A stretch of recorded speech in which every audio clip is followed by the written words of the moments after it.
Star অনেক হতে পারে, স্টার টোন ধরে রাখাটা অনেক ডিফিকাল্ট। সো এটা কিভাবে ধরে রেখেছে এই টেকনিকটা আমি শিখতে চাই। এটা ডায়মন্ড কাটের একটা ornaments, not diamond but expensive ornaments. আমি প্রাইস নিয়ে কিছু বলবো না ভাই, এটা বলে পুরো মানে যাচ্ছে যে আমার সঙ্গে এইগুলো বলা, এইগুলো ড্রেসের দাম বলা, এটা খুবই লেমেন হয়। দুবার সবাই ভালো লাগে, আই লাভ দুবাই। যেতে পারছি না বলে পাগল হয়ে যাচ্ছে। জনপ্রিয়তা কিভাবে অর্জন করতে হয় তাকে দেখলেই বোঝা যায়। তারা অবশ্যই লাখও ফেভার করে, আর সে তো আসলে হিরো ফার্স্ট অফ অল হয়েছে, সে সবচেয়ে গুড লুকিং আমার মনে হয়।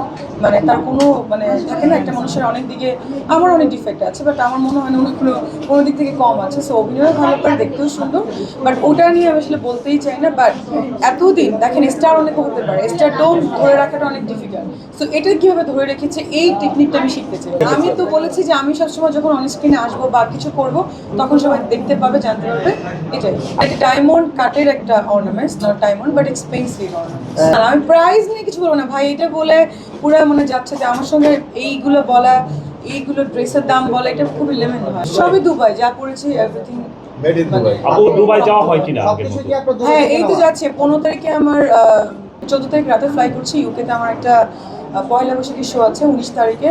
সো ওখান থেকে আমি দুবাই হয়ে দেন আসবো। আচ্ছা দুবাই আপনার কি ভালো লাগে আসলে? দুবাই দুবাই ট্র্যাডিশনাল সবাই ভালো লাগে, আই লাভ দুবাই। যেতে পারছি না বলে পাগল হয়ে যাচ্ছে। Jewellery business already done, everything শোরুমও ডান। আমি এবার দুবাই যাচ্ছি, কিন্তু আরেকটা মানে একটা কি বলে একটা গ্রসারি আমি লঞ্চিং করি, নট গ্রসারি, এটা একটা মল টাইপের, ওটাকে লঞ্চিং করবো আমি। ওটা মনে হয় 23 তারিখ ওটা লঞ্চিং এটা। সো আর আমার যেটা সেটা তো অবশ্যই আমি যেয়ে দেখতে পারবেন। যে বললাম না, শুধু শুধু বললেন আপনি, যখন আসবে সবাই দেখতে পারবেন। আমার কোনো দুঃখ নেই, অনলি ফর মাই ফাদার ছাড়া। আপনারা জানেন আমার বাবা নেই, 6 মাস হয়ে যাচ্ছে।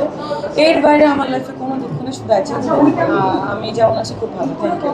আল্লাহর জন্য অবশ্যই থ্যাঙ্কস দিই সবসময়ের জন্য। আমি কোনো ইমোশনাল প্রশ্ন দিতে চাচ্ছি না।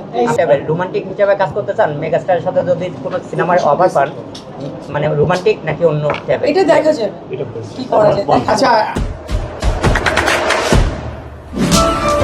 দেশে দেশে সবার সাথে দ্য নিউজ।